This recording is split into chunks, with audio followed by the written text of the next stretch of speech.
Hello friends, कैसे हैं आप लोग। उम्मीद करते हैं साथियों आप लोग अच्छे होंगे। तो फाइनली आरआरबी एनटीपीसी का जो 12 अगस्त के अंदर टाइपिंग स्किल टेस्ट था फ्रेंड्स, शिफ्ट 1 के अंदर जिन भी अभ्यर्थियों का था उनको टेक्निकल रीज़न बता करके कैंसिल कर दिया गया था साथियों। उनका एग्ज़ाम को रिशेड्यूल कर दिया गया है।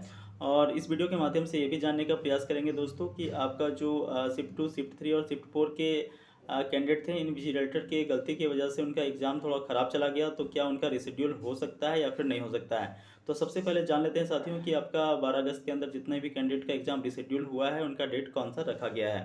यहाँ पे आप देख पा रहे होंगे फ्रेंड्स, ये कल के डेट में नोटिस आया हुआ है 16 अगस्त के डेट में। यहाँ पे देखिए बताया गया है पॉइंट नंबर 1 के अंदर बोला गया है the first shift computer based typing skill test against CEN number 1/2019 held on 12 August was cancelled due to technical reason. तो तकनीकी कारणों की वजह से आपका शिफ्ट 1 का एग्ज़ाम कैंसिल हो गया था और इसका एग्ज़ाम जो है वो रिशेड्यूल कर दिया गया है। देखिए बोला गया था re exam of the candidates who attended the first shift computer based typing skill test against CEN number 1/2019 on 12 August 2022 is now rescheduled to be held on 27 August 2022। तो साथियों वैसे कैंडिडेट जो कि 12 अगस्त शिफ्ट 1 के अंदर अटेंड हुए थे, ध्यान रखिए जो अटेंड नहीं हुए थे उनका एग्ज़ाम रिशेड्यूल नहीं हुआ है, ठीक है। वैसे अभ्यर्थी जो केवल एग्ज़ाम देने गए थे तो उनका एग्ज़ाम को यहाँ पे रिशेड्यूल कर दिया गया है दोस्तों। उनका एग्ज़ाम को यहाँ पे 27 अगस्त को लिया जाएगा, ठीक है। लेकिन ये ध्यान दीजिए, यहाँ पे मैं फिर से एक बार हाईलाइट कर दूँ, यहाँ पे अटेंडेंट लिखा हुआ है, मतलब वैसे अभ्यर्थी जो केवल एग्ज़ाम देने के लिए गए थे उन्हीं अभ्यर्थियों का यहाँ पे एग्ज़ाम फिर से लिया जाएगा। वैसे अभ्यर्थी जो कि शिफ्ट 1 का एग्ज़ाम छोड़ दिए थे अथवा नहीं गए थे, कोई कारणवश से वहाँ नहीं पहुँच पाए थे, उनका एग्ज़ाम रिशेड्यूल नहीं किया गया है, ठीक है। देखिए तीसरा नंबर पॉइंट के अंदर बताया गया दोस्तों, यहाँ पे the link for viewing the exam city and date and downloading of travelling authority for SC/ST candidates will be made available on website 19 August 2022। तो जैसा कि फ्रेंड्स आपको पता है 10 दिन पहले आपको सिटी इंटीमेशन शो करता है, यहाँ पे आपको 19 तारीख को सिटी इंटीमेशन दे दिया जा रहा है, ठीक है। तो 19 अगस्त को आप देख पाएंगे कि आपका एग्ज़ाम सेंटर कहाँ पे पड़ा है। मे बी आपका जिस सेंटर पे एग्ज़ाम पड़ा था वही सेंटर पे आपको एग्ज़ाम दे सकता है।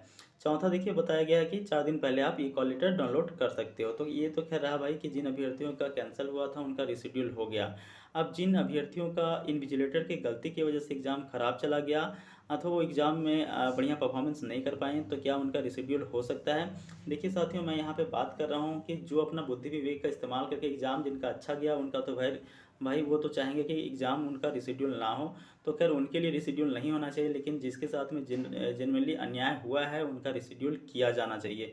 इसके रिगार्डिंग देखिए फ्रेंड्स, एक ऑफिशियल नोटिस यहाँ पे आया हुआ है रेलवे के वेबसाइट के अंदर।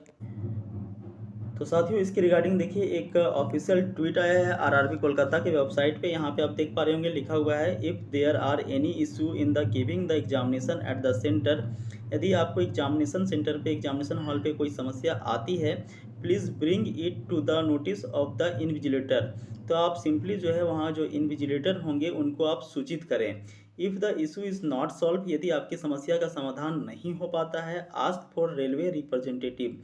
अगर ऐसी स्थिति में आपका समस्या का समाधान नहीं हो पाता है तो आप जिस भी सेंटर पे हैं उस सेंटर में जो रेलवे के रिप्रेजेंटेटिव होंगे उनको जाकर के एक्सप्लेन करें।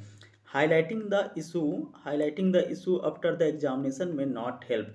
यदि आप एग्जामिनेशन ख़त्म होने के बाद कोई भी इशू को, कोई समस्या को हाईलाइट करते हैं, प्रस्तुत करते हैं, तो आपकी समस्या को सुना नहीं जाएगा। तो खैर फ्रेंड्स इस तरह का आपको ऑफिशियल ट्वीट देखने को मिला है, लेकिन जेन्युइनली बताओ फ्रेंड्स, तो कई ऐसे अभ्यर्थी हैं जिनको समस्या हुआ है, उन लोगों के साथ में अन्याय किया गया है, तो दोस्तों उनका कम से कम एग्ज़ाम को रिशेड्यूल किया जाना चाहिए। देखिए मैं ऑफिशियल आप लोगों को कई ऐसे यहाँ पे आपके सामने देख पा रहे होंगे फ्रेंड्स, कमेंट्स आए हैं जिनको जेन्युइनली प्रॉब्लम हुआ है।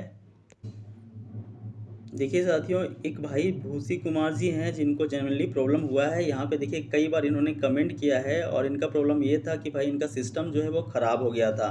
इनका सिस्टम ख़राब हो गया था, इन्होंने TCS के और RRB के दोनों के स्टाफ से इन्होंने बात किया, लेकिन इनकी हेल्प जो है वो कोई भी नहीं की। यहाँ तक कि फ्रेंड्स ये एक कैंडिडेट है, ऐसे ऐसे कई कमेंट्स आए, मैं 1-2 कमेंट आपको और दिखाना चाहूँगा। देखिए साथियों, एक यहाँ पे सिस्टर हैं स्मारिका श्रीवास्तवा, इनके साथ भी काफ़ी समस्या हुआ है इन्विजिलेटर की वजह से। देखिए इनका भी कई सारा कमेंट आया हुआ है। तो जनरली फ्रेंड्स कई लोगों के साथ में समस्या हुई है, तो भाई कम से कम जिन लोगों के साथ में समस्या हुई है उनकी बात को सुना जाना चाहिए और उनका एग्ज़ाम को रिशेड्यूल किया जाना चाहिए।